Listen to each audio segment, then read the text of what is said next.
मंगल भवन अमंगलहारी द्रहु सुदशरथ अजर बिहारी। हमारे जीवन में जो मंगल कामना लेकर के आने वाले हैं, अमंगल को दूर करने वाले हैं, वो दशरथ जी के पुत्र हैं और उनका नाम है भगवान श्री राम। भगवान श्री राम जी की कृपा हम सब पर बनी रहे। आज हम लोग मौजूद हैं उत्तराखंड के देवप्रयाग के इस संगम स्थल पर और यहाँ पर अलकनंदा नदी और भागीरथी का संगम यहाँ पर है।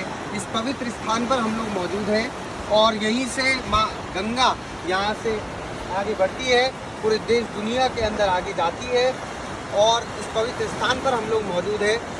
ये वो स्थान है कि यहीं पर भगवान श्री राम जी की चरण पादुकाएँ हैं और यहाँ देवप्रयाग में भगवान श्री राम जी का एक बहुत बड़ा भव्य मंदिर है। और हम सब लोग बड़े सौभाग्यशाली अपने आप को मानते हैं कि आज 21वीं शताब्दी में हम सब लोग साक्षी बनेंगे। अयोध्या में जो बनने जा रहा है जो मंदिर भगवान श्री राम जी का, उसका शिलान्यास हो चुका है और भारत के यशस्वी प्रधानमंत्री जी ने भी कहा है कि उसमें कोई भी सरकारी खर्च नहीं लगेगा। तो इसको लेकर के 15 जनवरी से और 15 फरवरी तक राष्ट्रीय स्वयंसेवक संघ द्वारा एक तरीके से हम लोग ये कहें कि सब लोगों को एक तरीके से आगे आने की बात है कि सब लोग उस समर्पण निधि में अपना सहयोग दें। भगवान श्री राम जी का जो मंदिर बनने जा रहा है और भगवान श्री राम जी ने हम सब लोगों को जो दिया है उसमें से थोड़ा बहुत हम लोग कुछ दे पाए।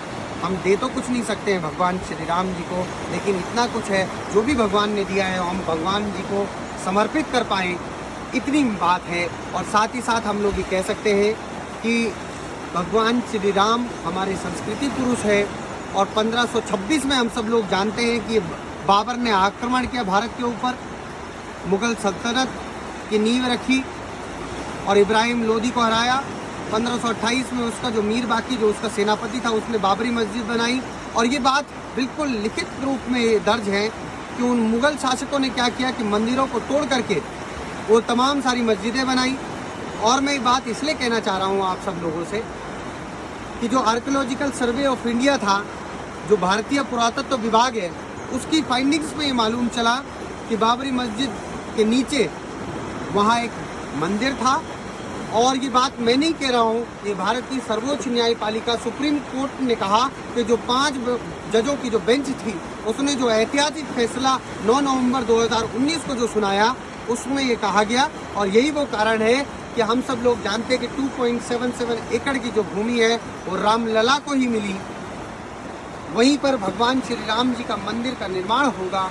ये बात सुप्रीम कोर्ट ने कही और हम सब लोग ये जानते हैं कि 1885 में पहली बार निर्मोही अखाड़ा ने जब ये गुजारिश करी, ये आग्रह किया, उस समय के फैजाबाद के जो डिस्ट्रिक्ट जज थे उनसे ये दरखास्त की कि हमको एक तरीके से अनुमति दी जाए कि हम वहाँ पर भगवान श्री राम जी की पूजा अर्चना कर पाएँ। लेकिन उस समय फैजाबाद के डिस्ट्रिक्ट जज ने परमिशन नहीं दी और उसके बाद न्यायिक प्रक्रिया शुरू हुई कि भगवान श्री राम जी को न्याय मिले। और भगवान श्री राम के न्यायिक प्रक्रिया के लिए आप सब लोग जानते हैं कि 1949 में भगवान श्री राम, भगवान लक्ष्मण, माता सीता जी की जो मूर्तियाँ वहाँ मिली उस विवादित ढांचे के अंदर। तो हम ये जानते हैं कि 1949 के बाद 1950 में गोपाल दास विशारद साहब ने क्या किया कि उन्होंने फैजाबाद की कोर्ट में अपनी याचिका दाखिल की। 1959 में निर्मोही अखाड़ा ने फैजाबाद की कोर्ट में याचिका दायर की। 1961 में सुन्नी सेंट्रल वक्फ बोर्ड ने याचिका दायर की और 1989 में रामलला के पक्ष में अग्रवाल साहब ने याचिका दायर की।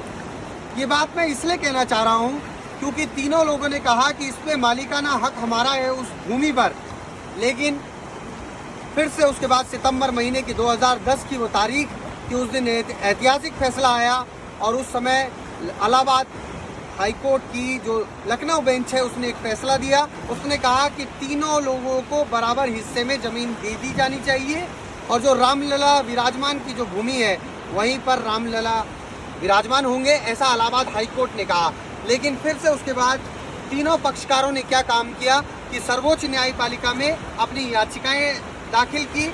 और ये बात मैं इसलिए कहना चाह रहा हूँ क्योंकि तीनों लोगों ने फिर सुप्रीम कोर्ट का दरवाज़ा खटखटाया और उसके बाद 9 नवंबर को 2019 को एक ऐतिहासिक फैसला आया जिसमें चीफ जस्टिस रंजन गोगोई साहब जो उस समय तत्कालीन जो चीफ जस्टिस थे, उनके साथ 4 और लोग 5 लोगों की बेंच ने ये फैसला सुनाया कि आर्कियोलॉजिकल सर्वे ऑफ इंडिया की जो फाइंडिंग्स है उसने ये माना कि उसके विवादी ढांचे के नीचे मंदिर था।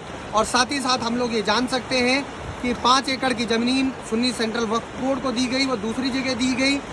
और आज हम लोग ये कह सकते हैं कि आज भगवान श्री राम जी को भी न्यायपालिका का सहारा लेना पड़ा और उसके बाद हम सब लोग अपने आप को गौरवशाली महसूस करते हैं और कर रहे हैं कि आज इस 21वीं शताब्दी में भगवान श्री राम जी का जो मंदिर बनने जाएगा उसके साक्षी हम सब लोग, पूरी देश दुनिया बनने वाली है।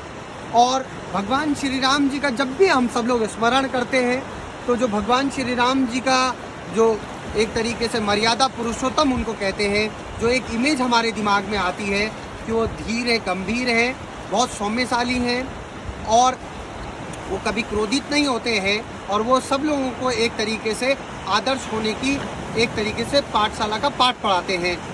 और मैं ये बात इसलिए कहना चाहता हूँ क्योंकि वो एक आदर्श पुत्र हैं।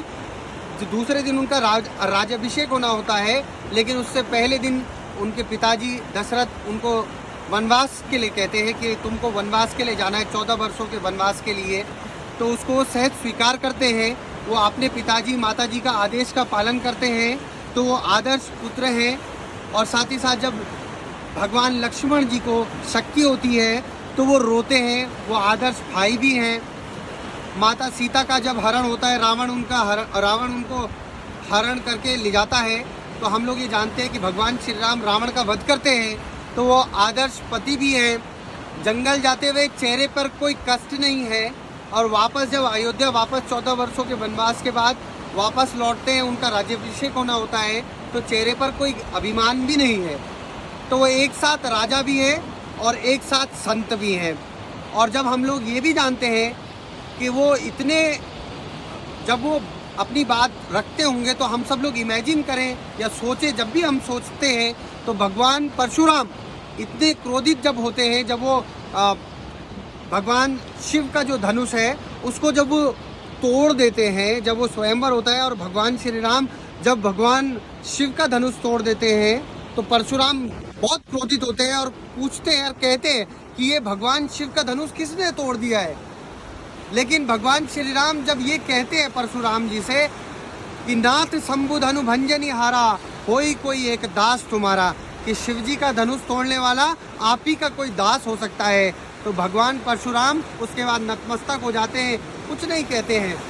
तो इतना उनका व्यापक आभा मंडल रहा होगा कि एक जो भगवान परशुराम है वो बहुत क्रोधित हो जाते थे बहुत सारी बातों पर। और वो एक तरीके से हम लोग कहें कि वो भगवान हम कह सकते हैं कि भगवान शिव के बहुत आराध्य वो मानते थे भगवान शिव को। और दूसरा मैं ये कह सकता हूँ कि आप सब लोग, हम सब लोग भगवान श्री राम, हम सारे जो धर्मों के लोग हैं वो उनको अपना मार्गदर्शक मानते हैं, वो भगवान और उनको पूजते हैं और सारे धर्मों के वो पथ प्रदर्शक हैं। क्योंकि अल्लामा इकबाल ने इस बात को कहा, जो कि एक बड़े कवि रहे, उन्होंने कहा कि है राम के वजूद पे हिंदुस्तान को नाज, है राम के वजूद पे हिंदुस्तान को नाज, जो अहले नज़र समझते हैं उसको इमाम हिंद।